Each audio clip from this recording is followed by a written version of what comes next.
Soya mokili, Nzambe ozali nyonso ya mokili, Nzambe ozali nyonso ya mokili, Yesu Yesu, Nzambe ozali nyonso ya bana Kongo, Nzambe ozali nyonso ya bana Kongo, Nzambe ozali nyonso ya bana Kongo.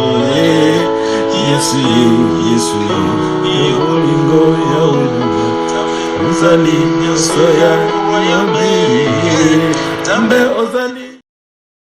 Notre Père, nous te remercions, nous te sanctifions, nous t'exaltons, parce qu'il n'y a que toi qui es le vrai Dieu.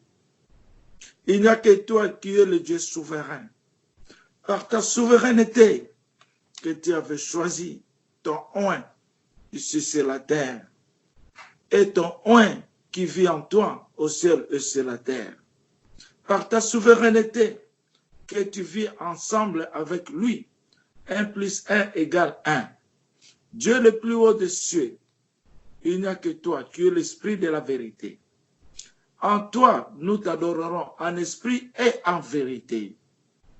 Nous t'aimons beaucoup.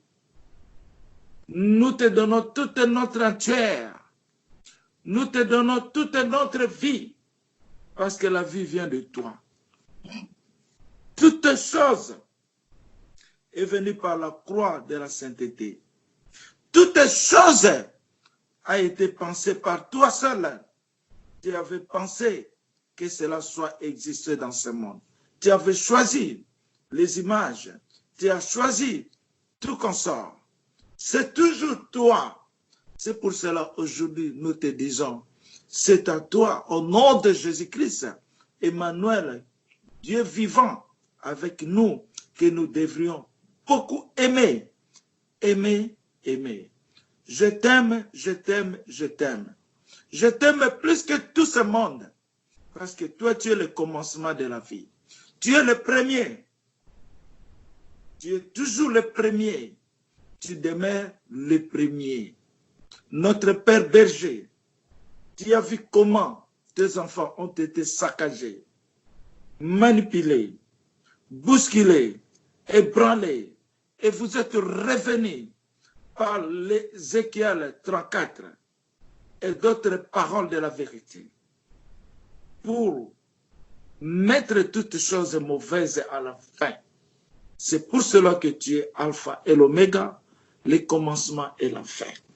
Par l'alliance de la vérité, la nouvelle alliance qui comprend le ciel et la terre, 4 plus 4 qui fait 8, la nouvelle alliance de Jésus-Christ, pour un nouveau monde de Jésus-Christ, pour l'éternité de Jésus-Christ, comme tu as choisi que peu de gens en toi seul, que tu les as félicités, que tu les avais remerciés, tu les avais dit merci le grand cœur, merci le grand cœur.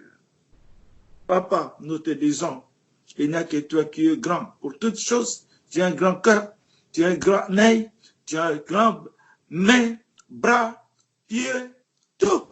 Il n'y a que toi. Te remercions. Il faut que nous nous souvenons de tes bienveillances, de tes bien-être. Parce que c'est par là que nous allons te connaître. C'est par là que nous allons être en toi. Parce que tu nous as dit, cherchez. Tu ne nous as pas dit, entrez. Mais cherchez. Quand on cherche, on entre déjà.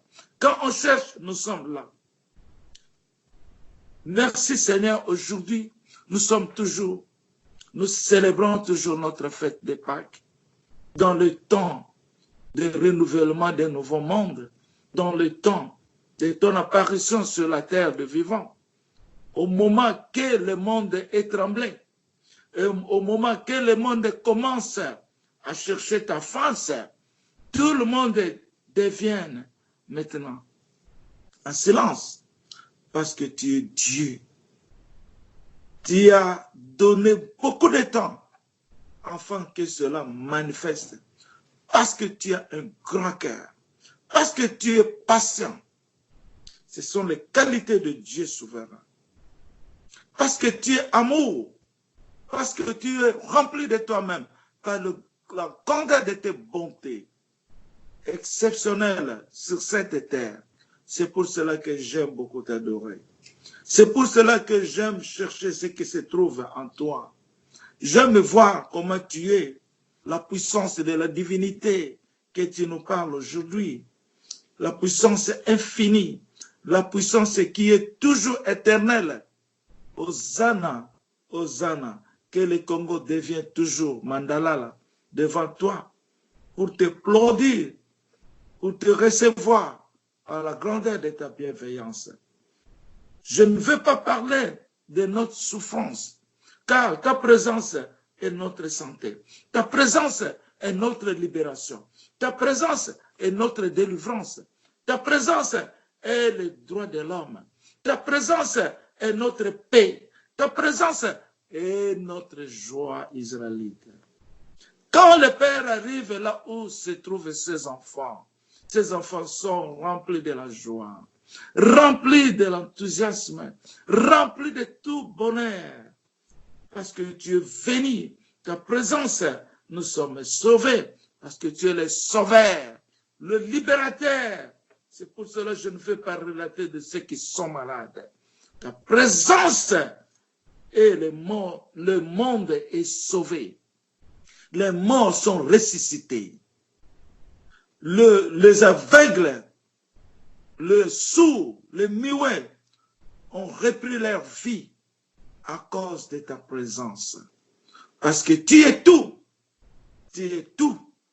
Tu es la clé de la vie. Même les clés de la vie. Tu es le chemin, la lumière, l'abondance. Hosanna, Hosanna. Père berger, par ton nom puissant, que nous demeurons dans ton nom. Que la paix nous réjouisse par ton nom. Que l'amour nous comble de la joie. Seigneur, je sais que tu me parles de la mort maintenant, qu'il y aura l'abondance de la mort dans ce monde, parce que ces mots m'arrivent maintenant. Mais nous te demandons, Seigneur, dans le monde, il y a la diversité, il y a la divergence. Comme tu avais parlé au temps que tu étais sur la terre, tu avais dit que ces gens-là, leur père, c'est le diable. Mais ceux qui sont conduits par le diable ne te verront jamais. C'est pour cela que vous êtes revenus dans ta maison propre que tu es venu reconstruire. La maison que tu nous as indiquée. Je vais aller à mon père pour arranger la maison de mon père. Et maintenant, l'arrangement est effectif. Quelque temps après, nous verrons comment toute la situation de ce monde sera vécue à nos yeux, en l'âme, en chair et en esprit. Seigneur, je sais que ton plan va être accompli complètement. Il n'y aura jamais de saletés qui vont rester, surtout dans la maison de l'Israël, que tu es venu ressusciter. Nous t'implorons l'amour. Ton amour est grand. Nous déployons la joie des louanges devant tes enfants en toi seul. Nous déployons le succès, la destinée que tu nous as promis. La terre promise, là où coule le lait et du miel. Hosanna, Hosanna, royaume sacerdoce, le royaume de l'or, le royaume parfait, la terre sainte, Israël, royaume Congo. Bientôt, nous reviendrons tous dans notre pays natal, parce que tu es là, tu es Dieu, tu es puissant, et Dieu de force. Nul ne peut comparable en toi, nul ne peut s'agir devant toi. Qui que ce soit, il y a un Dieu qui est grand, Jésus-Christ de Nazareth. Alléluia. Kembo na Yesu. Kembo na kati ya royaume ya David. Hosanna, Hosanna. Nous sommes guéris. Nous sommes délivrés. Nous sommes délivrés. Nous sommes sauvés par le Seigneur, le roi des rois, Jésus-Christ de Nazareth. Le Dieu souverain, par ta souveraineté, tu es venu encore. Le plan de Dieu ne rate jamais. La parole de Dieu ne déroute jamais. Ne dévie pas. Elle est toujours la même parole. Au commencement, et nous sommes à la fin du temps. Par la parole qui exhibite la puissance de l'éternité. Au nom de Jésus-Christ, nous sommes libérés. Nos enfants, nos ancêtres, nous sommes libérés. Nous sommes libérés. Nous sommes libérés, royaume Congo. Royaume de Jésus sur la terre, qui est le même royaume de Dieu sur la terre. Le ciel sur la terre. Paradis terrestre sur la terre du royaume Congo. Nous sommes libérés. Nous déclarons à notre haute voix. Nous sommes déclarés libérés. Libérés. Libérés. Israël est repris. Israël soit en abondance de ta vie. Nous sommes libérés par le retour du Seigneur des Seigneurs, le roi des rois, le Dieu vivant, le Dieu absolu. Il est oui par son retour pour son peuple, pour ses enfants. Hosanna, Hosanna. Nous sommes libérés. Au moment de la fête de la Pâque, nous sommes libérés. Nous sommes guéris. Nous sommes délivrés. Hosanna, Hosanna. Par le roi des rois, Jésus-Christ, Emmanuel, Dieu vivant, avec nous, parmi nous, en nous, de nous. Alléluia. Éternel dans l'éternité. Éternel dans le lieu saint de Jésus-Christ de Nazareth. Merci, grand cœur. Merci, les grands cœurs de grand cœur, de grand cœur. Hosanna, Hosanna, Hosanna. Nous t'implorons la victoire parce que vous êtes le victorieux, le glorieux, le puissant et la force, par le nom du Père, du Fils et du Saint-Esprit. Jésus. Jésus. Jésus. Jésus. Jésus. Jésus. Jésus, Jésus, Jésus, Jésus, Jésus, Jésus, Jésus, Jésus, Jésus, Jésus. Alléluia. La libération de l'Israël, la libération du peuple Congo. Nous sommes libérés. Nous sommes libérés. Le Congo qui a été détruit. Nous sommes libérés. Un nouveau Congo. Un nouveau Congo. Israël est nouveau. Au nom de Jésus-Christ, Emmanuel, Dieu vivant, avec nous. La main de Dieu sur la terre des vivants. Hosanna, Hosanna. Par la puissance de la croix. Par l'autorité de la croix. Amen. Na remercie Pasteur Bakana pona na matea kitoko. Na remercie bana nyoso ya royaume. Na ngasi toyoki ndenge Papa Bakana utoloba. C'est ça que je parle tous les jours. Faut toyeba importance. Ya ndako tofandi. Faut toyeba ngo. Soki toyebi yango te, toyeba ngo mokolo nini. Soki toyebi yango te, toyeba ngo mokolo nini. Naza kotanga kaka na chapitre ya Marc 13, verset 10. Le président nango mokuse.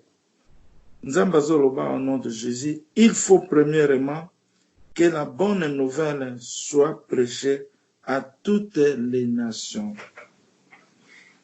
Je répète, il faut premièrement que la bonne nouvelle soit prêchée à toutes les nations. Tango tobandi kobanda te mais ntango toza na processus ya mosala oyo na liloba ya nzambe ya royaume ngai ntango tozopublie bamessage oyo na bayoutube na baniveau nyonso na baemail bandenge nyonso eloko eza kozala na motema na ngai liloba bakataka yango te badetruiraka yango te frère moko tobanda kokende na église moko awa ayebaki nga ndenge naza mwa moke na mama mpe toza koloba ngo liloba ata bakundi yango me bakangaka milinga te nalingaki na témoigner na église wana ndenge nautaki na musulman ngai te bango moko na kati église balobaki na nga faut témoigner epesa bato foi ndenge outiki musulman bakretien bakochange mitema bakoyamba nzambe bien oye na kati église oyo esengeli otémoigner bato oyebisa paster abengi ngai abi nayebi bible te moyen na témoigner eza te mpona nini na témoigner fo nayekola nayoka liloba mpona témoigner esalanga mawa tro nayebi na musulman nga nawuteli boye te na kimusulman toza na bolingo na bamusulman mais koma nga nawuti musulman mpe bino moko bolobi na témoigner baboyi na témoigner mais nabosana donc nazopesa kaka exemple pour témoignage ndenge mama Shaida auta koloba amonaki na révélation na ye foto loba oyo eza témoignage mpo ekochange mitema ya bato nzambe alobi na nga natondisi bénédiction na kati ya monoko na yo otémoigne ngai na bayi balingaka ngai nzambe ayebaki ke nayebi na liloba mpenza te ezalaki commencement ya mission oyo liloba moko oyo yoki na royaume oyokaka chaque jour na royaume liloba moko batémoignage ozovivre nango na bandoto na bavision tozosala nango nini nzambe alobi premièrement faut te prêcher la bonne nouvelle à toutes les nations azoloba ngo na bana Israël azoloba ngo na banation mosusu te Jésus parlait devant la maison de l'Israël na ndenge azongaki il parlait à l'Israël oyo biso toyoki nasepelaka moto azwi révélation na ye apublie yango moko mibale bakolanda bakopambola nzambe surtout les témoignages qui font de grandes épreuves eloko nini biso lelo tokoki kosunga bandeko na biso bamama na biso bana na biso mibale na biso ata na ele kaka parole mo lettre mo bazobenga ele elingi koloba le lion de Juda nini biso tokoki kopropage na loba ngo lere nyonso nzamba kotalaka mission na yo natindaki yo ezalaki nini mais Jésus alobi premièrement nous devons prêcher la bonne nouvelle du royaume atokena Matthieu 24 14 tant à outoloba na ba verset mso gardez votre foi ne tombez pas votre foi alobi la bonne nouvelle le royaume va propager le message à toute l'extrémité de la terre et viendra la fin des temps yango tokomi pour royaume kitaki et bandi ko prêcher yango na nazongi point nazalaki koloba avant tokota na révélation lelo tango to bandi ko prêcher ko partager nga na loba ko prêcher te j'ai beaucoup aimé le mot partager parce que eutaka na nzambe tango biso to yango to partageaka yango lokola na transférer na WhatsApp na yo na transférer to na lobby ezali partage ndenge yeso alobaki na nga tango naza na likolo na lola alobi na nga oyeto partager nga na lobi na sa motema na répondre bote potala nzambe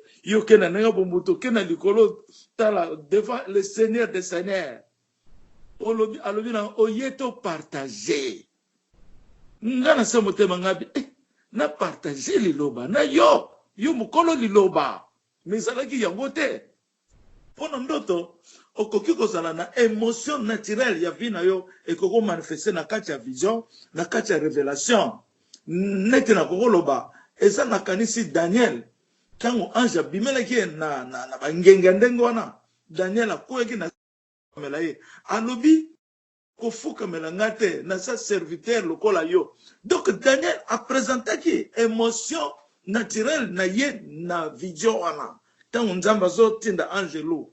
Donc amonaki angelo lokola nzambe donc alobi oyo eza kaka nzambe mazalaki ne angelo serviteur lokola ye abi kofukamela nga te na sa serviteur lokola yo. Ozomona donc l'émotion naturelle na yo, émotion naturelle na yo, et qu'on manifeste na ndoto, et qu'on manifeste na vision, et qu'on manifeste po waneza nature na yo. Mais si ko oyo aye ko bimela yo, nzambe, soit un ange, ye akotia na position oyo fo zalela. Zomona yango na baki ke ngana partager na yo zali nzambe, ngana ko partager liloba, yo kolo liloba. Atika loboko ne boye.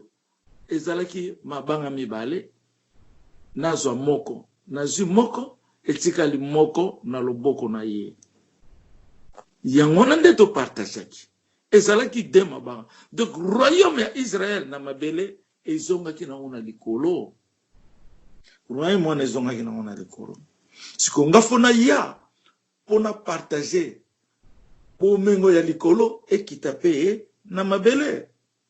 Tango ngana komi na mabele donc royaume ya nzambe ezongi na mabele oyo batunaki Jésus est-ce que oko restaurer royaume ya Israël avant kende na papa a répondaki te po l'air ekokaki nanu te yango na répondaki te ba vision mosusu tokoko lota me na lobi kaka ke topesa ngo na nzambe po ta ya ko décoder ngo nanu ekokisami te yango nazomona royaume ekiti na mabele yango na Jésus alobi le royaume va propager la bonne nouvelle jusqu'à toute l'extrémité de la terre. Bato pe ba propager le message de royaume wala tokoboya te mais ye moko nzambe comme direction du monde akiti na nzoto na ye pona abima royaume ndenge papa baka na zolo bana biso awa ozomona esali bambola boni mais royaume sekita oyo nzambe zolo balanga déclarer que royaume ekiti na RDC mopimba na territoire nyonso ya RDC na loba maloba ya kitoko na loba que c'est que le royaume de David na loba oyo ezali soko yoki yango me bato bazokipa yango te ezalaki kolekela ngai ezalaki vraiment kotungisa nga mingi soki na yoki bapaster yango ndenge bateyaka na yoki badokter na bango na yoki oyo basala soki nga moko natangi na université natangi na université esika basalaka baimprimaka bible natangi na université esika bayebi basekre makambo ebele me nakotuna professeur boye professeur azolobelaka makambo nakotuna boye nga nakutanaki na ndako Abraham na 12 mètres ozolobelanga nini eza kaka bien bazokoka te yango na liloba nzambe eza na avete liloba ya nzambe eza révélation liloba ya nzambe ezoloba au commencement était la parole ezali ye moko nzambe nzambe bakoki kotambusa ye na ndenge mutu alingi te nazoyebisa bino nzambe okotambola na nzambe epai nzambe alingi yo tambola na ye au nom de Jésus-Christ de Nazareth ata soko oyebi bible mobimba nzambe pe na kati ya bana na ye na l'église aza pe na oyo baza ya ye parce que alobi akotindela biso ba serviteur ba disciple na ye nyonso benga yebisaki Eli Et ça, quand il y a une qualité pour Bomayo. Mais il y a une réserve de 7 personnes, 7000 Israélites au Baza serviteur en Zambie. Baza quelque part. Bazali quelque part. Ozomona. Bazali quelque part. Il y a Kanisaki. Il y a un prophète. Mais Nzamba Ebisie. Il y a un mouton moukete. Un prophète, il y a un niveau où ça en était. Mais Nzamba Lobele mette au Tikalika Yomorote. Donc, cela veut dire qu'il faut tous avoir la sagesse. Tant que vous avez Moussuni, vous avez Nzambe, Nzamba Zana yo. Tout ce qui est Nzambe et l'Oma. Mais faiblesse, ils ont rappelé à Moussuni à Moutou. Faiblesse, c'est ça. Donc, vous avez une émotion naturelle à Moutou. Et manifeste ça. Mais l'esprit qui est avec nous, il est Azali Nzambe complet. Yé pas sanjaka yete. Pour yé esprit au kokomona yé beauté, au kokomona esprit à travers. Au kokomona pe esprit, ngala mona ka Emmanuel ya atela miawa, na zo mona mobimbalanga, atela mona mbalobi Saint Esprit atela mina ndako na yo. Ozoma, wana za dimension ya kibonzambe faut te comprendre. Yangwana premièrement, il faut tout partager la bonne nouvelle ya royaume. Nalobi bien bobangate. Oyo bako yoka, yoki, biki, oyo bako yoka te, etali bango na Nzambe. Ko souhaite pe mabete, Yesu le razoti na ba disciple, na bandako ba Israelite, bokende na bandako mususu te, kaka na bandako ya Israelite. Soki bandimi bino te, pangusa kaka sandal na yo leka. Oya ayambi yo te, ayambi ngai te, ayambi pe papa na ngai te. La même chose, Jésus m'a parlé plus que 2 fois. Alobi na ngate ko ayambi ayambi te, mais alobi pesa bonne nouvelle nanu na Congo liboso. Ko pesa na ba nation misusu. Pesa nanu etonda liboso na mboka na yo Congo Israël. Po etengami pona bango. Ezali dessiné bango balata yango, balia yango, ba tonda penda kotonda. Na bandaki kos, na ite so na yebise bino po mama mama Colette Matondo, Nzamba yebise ke za makambo mingi nano na yebisi bino te. Ça c'est vrai. Ezala makambo mingi nano na lobate. Ça c'est vrai. Ozomona alobi nazala ngwe belé nano na lobate. Ça c'est vrai. Mais pour nani nazoko ko lobango te. Ozomona déception eleki mingi. Ozomona ke bana Nzambe baza ko comprendre te. Déception eleki makasi ngomona te na mona ke na buka ni makolo. Déception eleki makasi. Siko moyo okobimisa makamso ndenge nini tango bazo yamba yote. Okobimisaka maloba bona na balabala. Yangona na seri moko mama mo ya conseil kingai. Alobi nanga yuko kipe na yote. Posoko teli YouTube omona ka 20 personnes bazo lana. Soko sali peut-être 1 mois et combien ka ba 70. Ozomona. Donc a conseil nga lobi ko tala batute. Yo tala Nzambe te yakana yo kaka te yakana yo te yakana yo te yakana yo ko kipete nde to continue kende ngwana omoni ba video mingi ona loba batu ba otala ngote ta ona kota na YouTube na komona et combien ata 500 et kizuka musanga wa wana sokeza mingi 400 wa na sepeli papa nyonso asepela ke mwana na ye a réussir. Eza na papa moko te loboza ndoki. Papa moko te, parent moko te, maman moko te. Aoninga ke mwana na ye a réussir te. Nzamba yeko yebisa ngai. Alobi na tani mitema ya ba Congolais. Bazo bourdonner na yo mabe, bazo linga yo te. Me ba yeba kake ba efe na ngai na kotisa ngo epai na yo. Mutako sajango azate epesinga courage. Pourtant muso mo nazo regretter, musala mo nazo sala, ngamo nazo mo sala musala bien, nazo zana Nzambe, mendenge ne bato bazako sunga ngai te.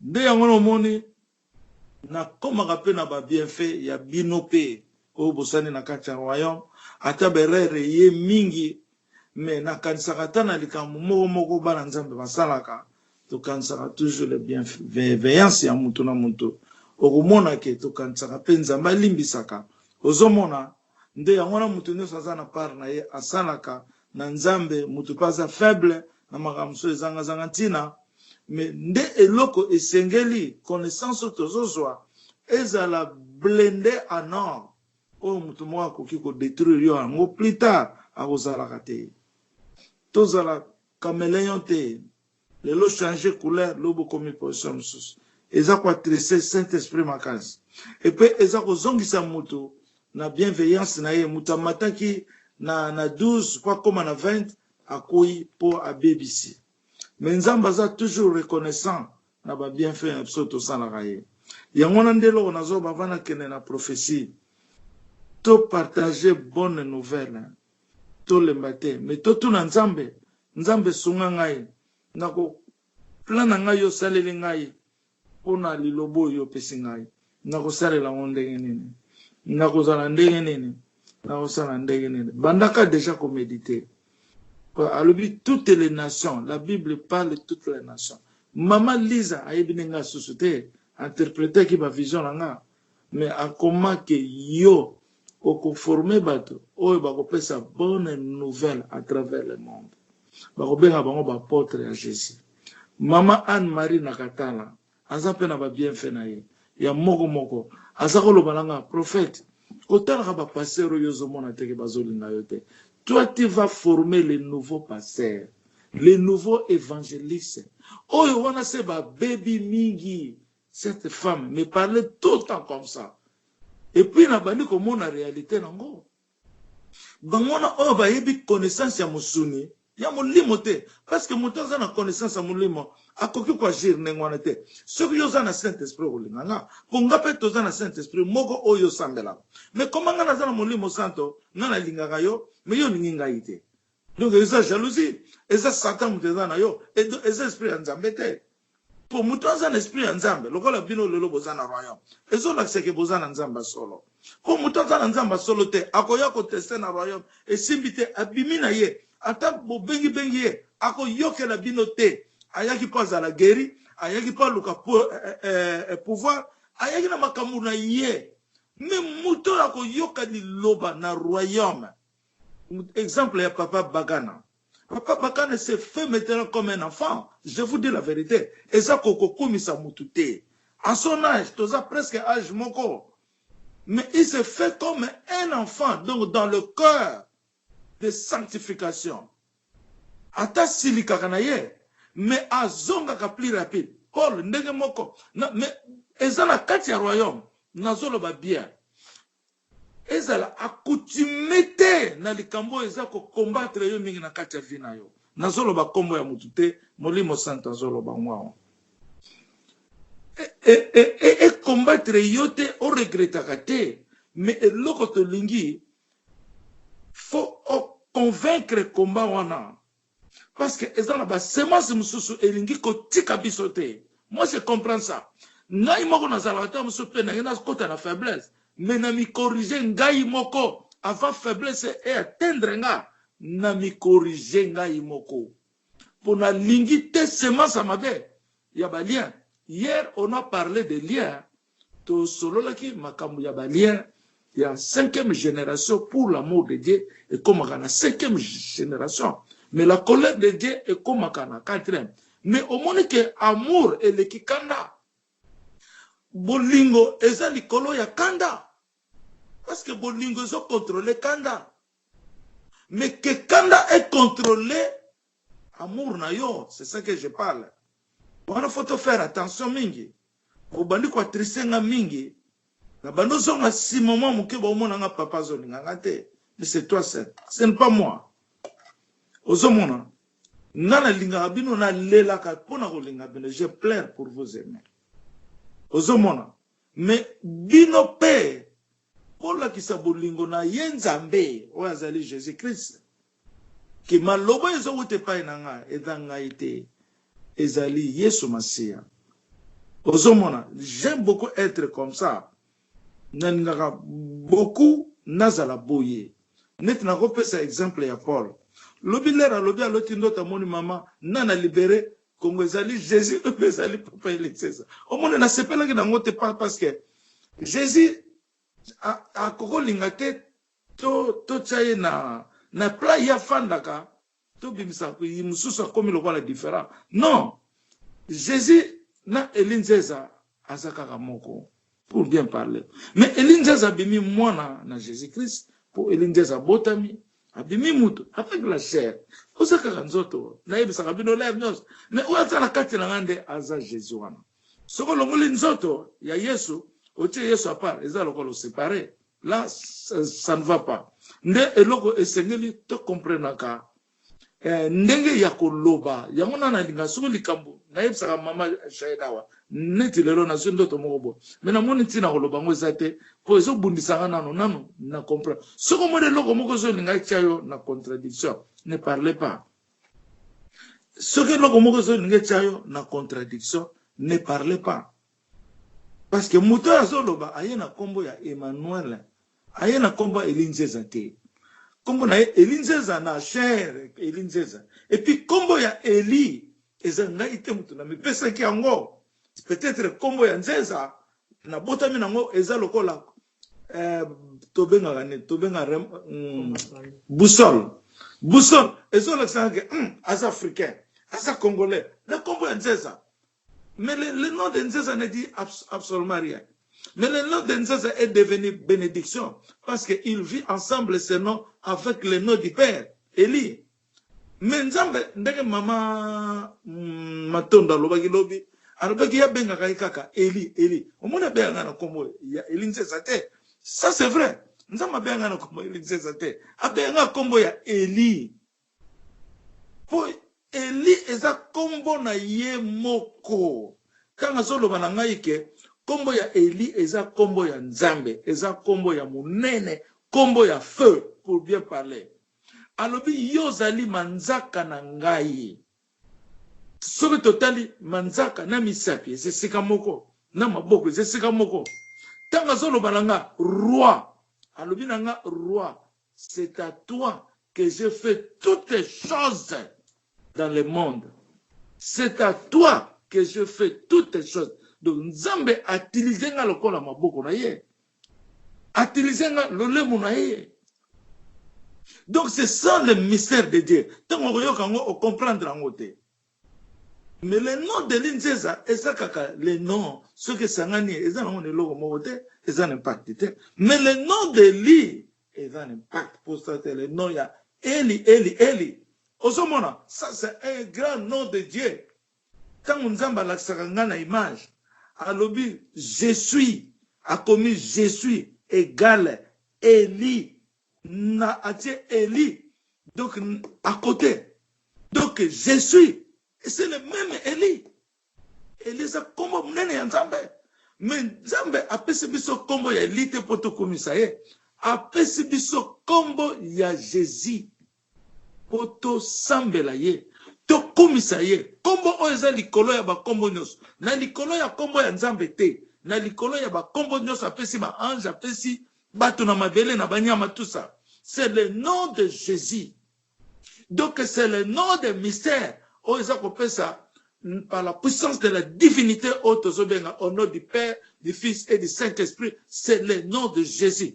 Nzambe atomboli mwana na ye na kombo ya Yesu. Oyo Angela lobaki, tu naîtras un fils que tu donneras le nom de Jésus.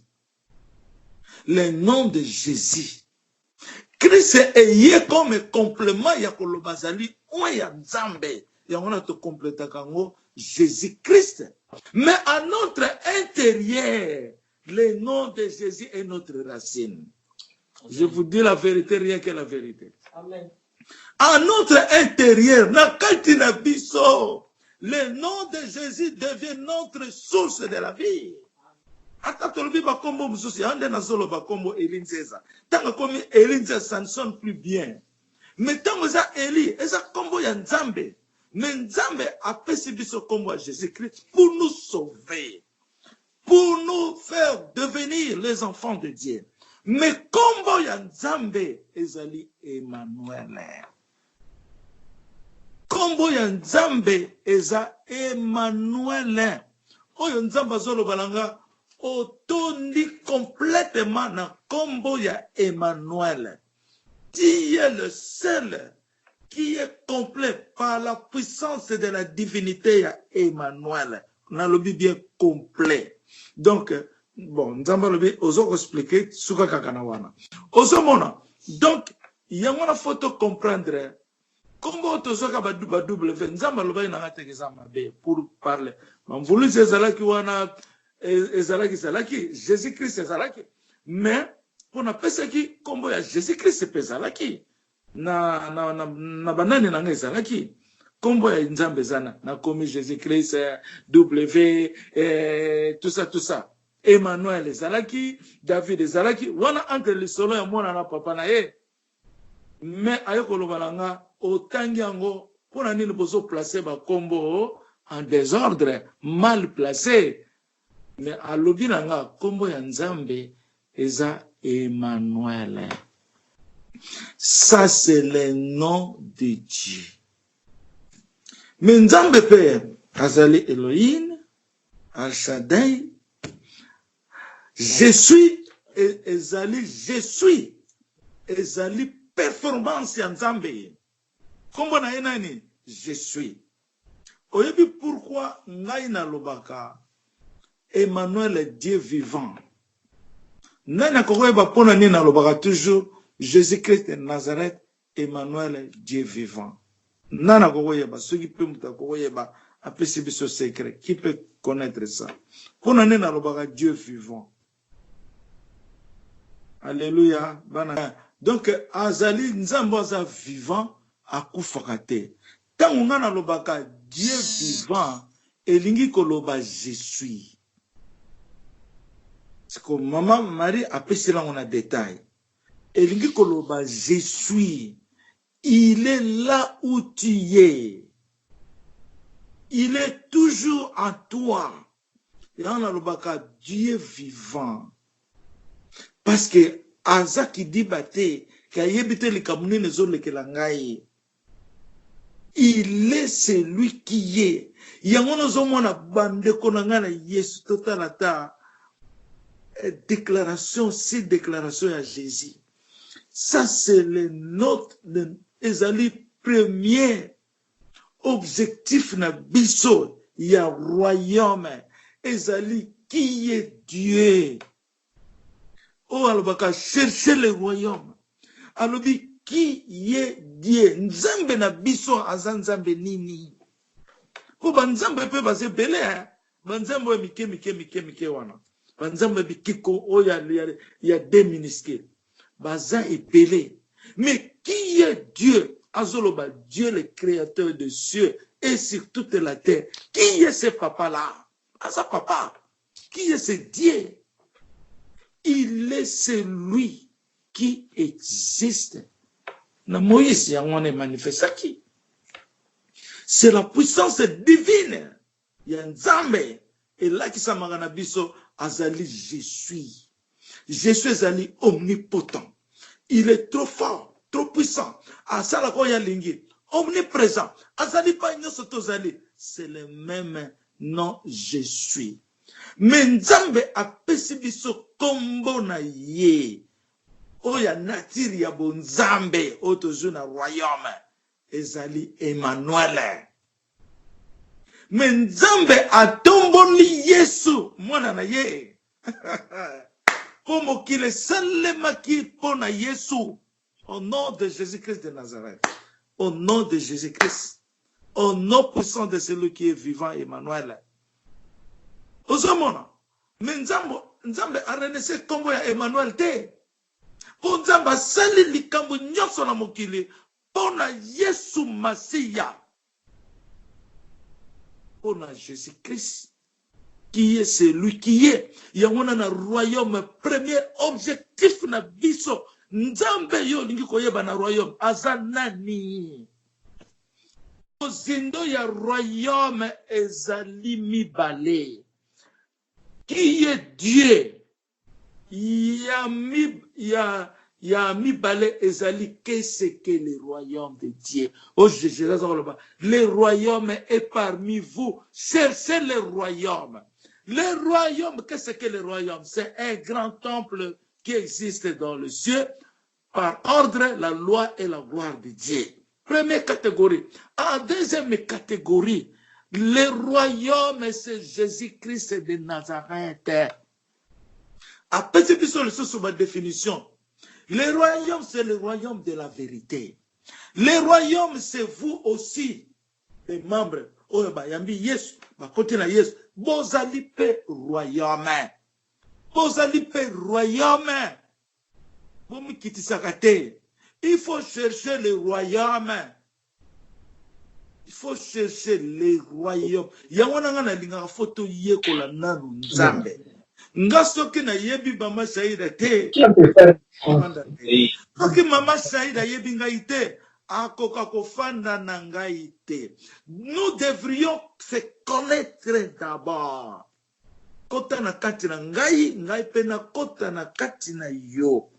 Salité na yo na vivre ngo, yo peut vivre salité na ngai comme ça ko yeba. Ndenge nini ko réparer yango. Soki toke na exemple ya mama Nsimba na yebi ke mikolo eza histoire mama Nsimba. Histoire mama Nsimba, mama Shena Zoloba eza top. Ni wana toza na histoire ya mama Nsimba. Mama Nsimba azaki na mwa complication na mobali na ye. Mais mama Nsimba fa kota na sagesse po ayebi mobali na za mutu mabete. Mais mobali na ye suite ya makambo ya extérieur na lobi intérieur te. Ya extérieur ezo mema mobali na ye ti am négliger royaume na misu ya mwasi na ye. Mais mwasi na ye sa découvrir intérieur o eza na kati na ye. Albi jamais. Peu intérieur wana Jésus-Christ qui est Jésus. Azali pe kolanda ye azotika ye te. Côté wana za na combat, côté wana za na bolingo ya Nzambe. Mais il respectait tous, il respectait son mari. A boycota ki mari na ye mobali na ye te. Mobali pe mususu pas dans pe ki di baza fandi na ye pe kimia. Mais Nzambe abandaki ko sala likambo. Ona oyo wuta na kati ya mama Nsimba. Nzambe ko répondre biso selon ndenge biso tozo tambola na ye. Nzamba ko répondre biso te selon plan na ye, mais selon ndenge biso tozo tambola na ye a corriger nga bolemisa ngai. Selon plan na ye eza numéro 1. A répondre biso selon wana bolemisa nga a corriger nga. A ko répondre biso selon plan na ye. Mais pe azo répondre biso selon biso ndenge tozo fanda na ye. Azo la saba défaut na biso so yo so kene bien azape ko tombola yo po akokisa besoin na yo. Ozomona na wana mama Nsimba akomaki troublé.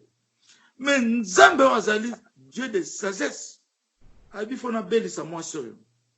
Mwasi oyo mona bo, kwa mona munene na ngai. Comme ça mobali na ye ayeba. C'est la sagesse de Dieu.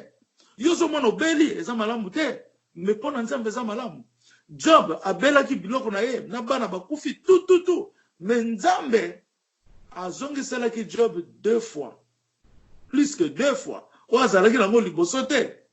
Apesi ye bana ya kitoko koleka bana nyonso na region wana. Job kembo ya Job ezongaki pona nini Nzambe a permetaki a souffrir ndenge mama Nsimba souffrir. Ozomona nde yango ozomona ke papa na biso Jean-Marie alandi ayo komona munene ya Nzambe à travers mwasi na ye. Pona ebisa yo mibali bazalaka vraiment trop catégorie na kokanisa makambo ebele mibali bazalaka pas facilité. Basi bazalaka mingi na sensibilité ya koyeba likambo a découvrir mais mibali te. Mais sikoyo omoni papa Jean-Marie akosalisa ba Congolais mingi akosalisa bandeko mingi pe famille na ye na oyo eleki na kati ya famille. Normalement mama Nsimba malade wana ngai kokomela ete. Mais ezaka bolingo ya Nzambe na ndenge asalaka makambo. Nzambe aza na plus de 1000 moyens. Lelo meki moyen oyo esimbite akena moyen 999 simité 998 akobando kende no ndenge wana. Mais faites attention à âge na yo et pour sanate soko yo zo changer te pour nzambe a changer te oyo ayebiki azana likambo etungisaka ye mingi ebimaka na kati na ye te kolemba te tokosambela biso nyonso ensemble tokokontinue koprier sans cesse tokoprier sikoyo na kombo ya Jésus-Christ Emmanuel, Dieu vivant avec nous. On a reçu le bonheur de Dieu. Prions ensemble. Seigneur, Père de la gloire, Père du succès, Père de la joie, de la paix, de tout tes bonheurs. Le bonheur qui nous est venu comme le flot de la mer. La paix qui nous est arrivée, qui nous est plantée comme la rivière. Hosanna, Hosanna, nous en avons maintenant. Nous possessons comme la parole nous prêche que par la puissance de la divinité, nous allons arriver à notre destinée. La puissance de la divinité nous conduira jusqu'à notre victoire. Parce que tu es la puissance de la divinité. Tu es la force et la puissance dans l'esprit des saints. L'esprit des saints, le Saint-Esprit. Au nom du Père, du Fils et du Saint-Esprit. Ce que Dieu a manifesté, a choisi, ça va réaliser. Parce que Jésus-Christ est l'accomplissement de la parole de Dieu. Et l'exécution de la parole de Jésus-Christ de Dieu. Hosanna, Hosanna. Tu as créé ce monde parfaitement. Tu as créé des sciences que tu as réservé pour tes enfants à la fin du temps. Que le bonheur, le nom de Jésus sera implanté, sera exploré partout. Dans le ciel, sur toute la terre, dans le cœur des hommes, les femmes, les papas de nos enfants, le nom de Jésus-Christ, le nom de bienveillance de Dieu, le nom excellent de sa majesté qui nous a été parvenu par Emmanuel, Dieu vivant. Hosanna, Hosanna, nous te pleurons la grandeur de ton nom, la grandeur de ta présence. Que le nom de Jésus-Christ soit complètement déployé, exploré, vivant dans tout le cœur du monde, dans toutes les nations, par la parole de la divinité. Hosanna, nous t'implorons, Seigneur. Nous t'implorons par ta grandeur, la grandeur de l'œil de Dieu. Au nom de Jésus, la parole excellente qui ne change jamais, ne changera jamais. Seigneur, sois toujours dans nos maisons, dans nos cœurs, dans nos enfants, nos papas, nos mamans, nos épouses, nos maris, afin que Seigneur, ton nom continue à vivre glorieusement au nom de Jésus-Christ. Alléluia. Hosanna, Hosanna, Hosanna. Na kombo na Yesu, par la puissance de la croix, nous t'implorons la vérité. La vérité demeure la vérité. Le Père en esprit et en chair, il est toujours la vérité. Le Père en esprit par son Fils, il est toujours la vérité. Le Père par son peuple, par sa bienveillance. Nous te disons, nous t'aimons beaucoup. Nous sommes toujours de toi. Nous t'aimerons toujours de toi. Comme la puissance de l'éternité, la divinité au nom du Père, du Fils et du Saint-Esprit. Soit vraiment la bienveillance dans nos cœurs, soit notre vie tout entière, soit notre grandeur par la puissance de la divinité. Merci Seigneur, Dieu le plus haut des cieux, le plus grand, Hosanna, Hosanna, le plus capable de toutes les choses. Tu es oui, tu es vérité, en esprit, au nom du Père. Merci Seigneur, que nous soyons de ta bienveillance aujourd'hui, que nous vivons par ta parole, que nous démontrons la valeur, la grandeur de la parole à travers toutes les nations du monde et que le monde te glorifie.